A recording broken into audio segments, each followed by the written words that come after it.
जैसा कि आपने सुबह के सत्संग में सुना था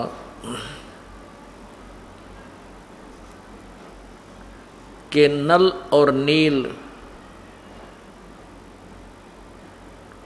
को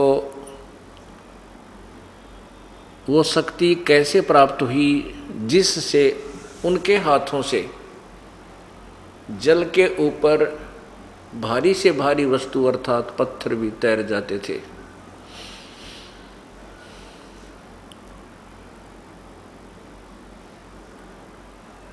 परमेश्वर चारों युगों में आते हैं।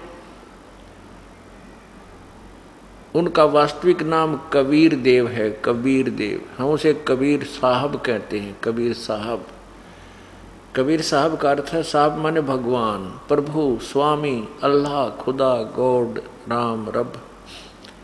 साहब, साहिब कहो, साहिब कहो, साहब कहो, ये शर्फ ये केवल एक उच्चारण का अंतर होता है। ये साहेब राम, खुदा, अल्लाह, गॉड, रब, राम, ये सब शक्ति बोधक शब्द हैं।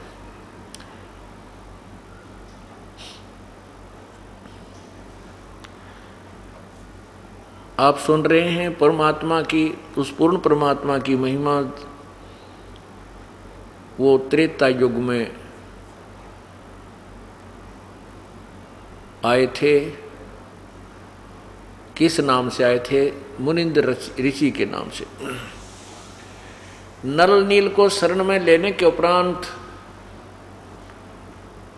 मुनिंद्र ऋषि के रूप में परमेश्वर जगह जगह जाकर के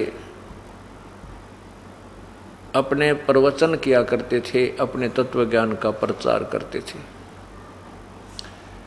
इसी क्रम के अनुसार एक दिन श्रीलंका, जहाँ का राजा रावण था, उसमें परमेश्वर चले गए।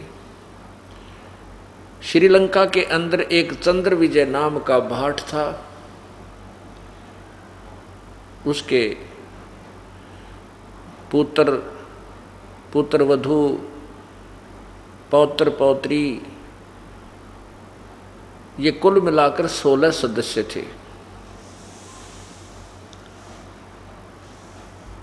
परमेश्वर सुबह के समय चंद्र विजय भाट के घर के थोड़ी सी दूरी पर एक वृक्ष के नीचे विराजमान हो गए, एक साधु के रूप में, ऋषि के रूप में।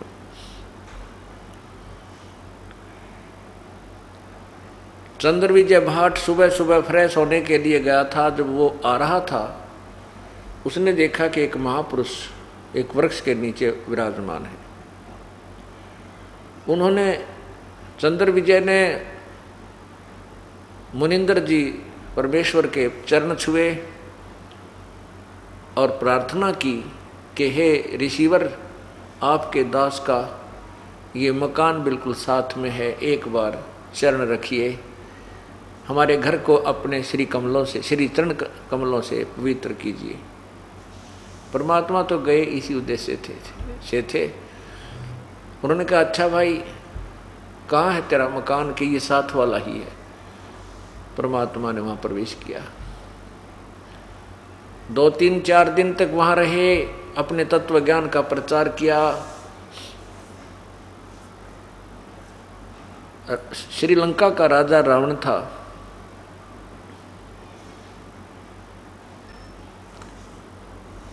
अपने तत्व ज्ञान का प्रचार करने लगे, सत्संग किया।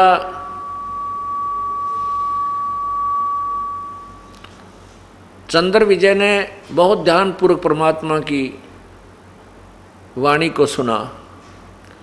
श्रीलंका का राजा रावण भगवान शिव का उपासक था। तमोगुण भगवान श्री शिव का उपासक रावण था, जिस कारण से पूरी नगरी भी भगवान शिव की ही उपासक थी। इसीलिए चंद्र विजय को तत्व ज्ञान एक बार तो गले नहीं उतरा, बार बार बहुत बार प्रश्न किए। परमात्मा ने प्रमाणों सहित वो ज्ञान दिया।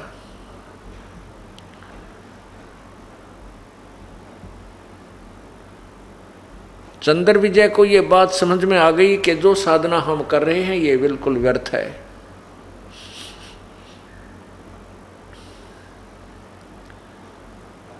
तत्व ज्ञान को समझकर चंद्र विजय ने उपदेश ग्रहण किया।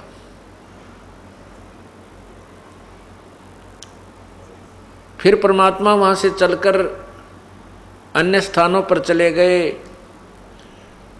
चलते समय चंद्र विजय ने कहा था, हे ऋषिवर, हे गुरुदेव, अपने दास को संभालते रहिएगा। आप आते रहोगे तो मेरे हृदय में आपका ज्ञान रुका रहेगा, अन्यथा ये पूरी नगरी ही आन उपासक है, अन्य देवता की उपासक है, और कहीं तेरा बच्चा विचलित ना हो जा। इस दृष्टिकोण से परमात्मा आते रहते थे। दूसरी बार जब परमेश्वर श्रीलंका में पहुंचे तो चंद्र विजय ने अपने सभी परिवार के सदस्यों को लाइन में ला दिया, उनको समझाया वो तत्व ज्ञान जो परमेश्वर से सुना था। दूसरी बार जब परमेश्वर यानी मुनिंदर जी श्रीलंका में चंद्र विजय भाट के घर पर गए तो सभी 16 के 16 सदस्यों ने उपदेश ले लिया।